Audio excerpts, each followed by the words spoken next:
Tennessee Republican Senator Marsha Blackburn joins us now. Senator, you might have heard that the Treasury Department and others in the administration are saying, well, a second consecutive quarter of a shrinking GDP isn't really a recession, that it's something else. Are they moving the goalposts, or do you buy that? Well, what they're trying to do is tell the people in this country not to believe what they're experiencing. You know, John, there is that saying, when your neighbor loses their job, it's a recession.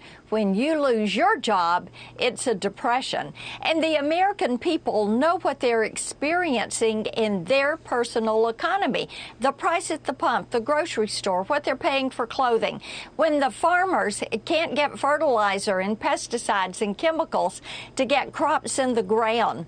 People know what this means. People are smart, and they know that prices are high. They're paying more for the goods and services that they generally buy, and they're not believing what Janet Yellen is saying, because she thinks, well, you look at economic indicators and credit, and you look at industrial output, so those things are good, so don't believe anything about high inflation and a recession. Well, one of the solutions suggested by Larry Summers, who was a top economic official, I believe, in the Obama administration. Right. Larry Summers says what you have to do is raise taxes. Listen to this.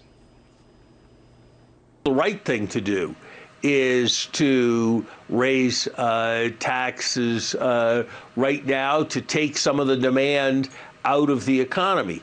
We can raise substantial revenue by cutting corporate tax loopholes. We can generate significant revenues simply by enforcing the tax law. He wants to take demand out of the economy. He thinks that's the way you fix this. What do you say to that?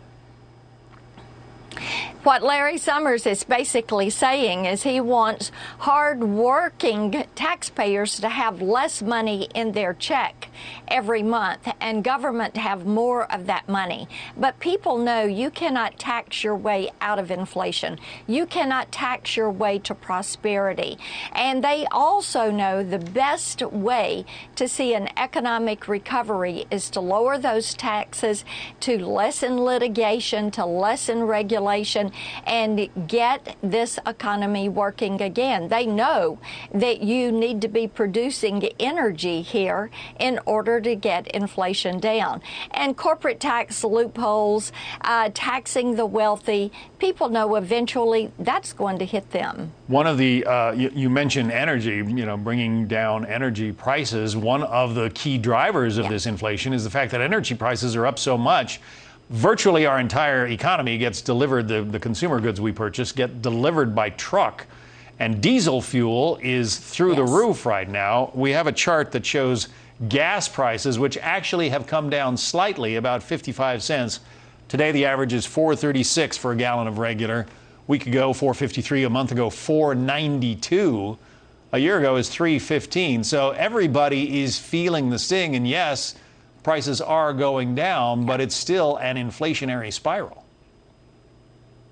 And people understand that this is going to be a dip, and then it's going to go back up. They know that they're having to drive less. They know that they're pulling down, that this administration is pulling down 1 million barrels per day out of our petroleum reserve, and they're also selling some of that petroleum, some of that oil to our adversaries. And people know if you're going to use your reserve, sooner or later that reserve runs out.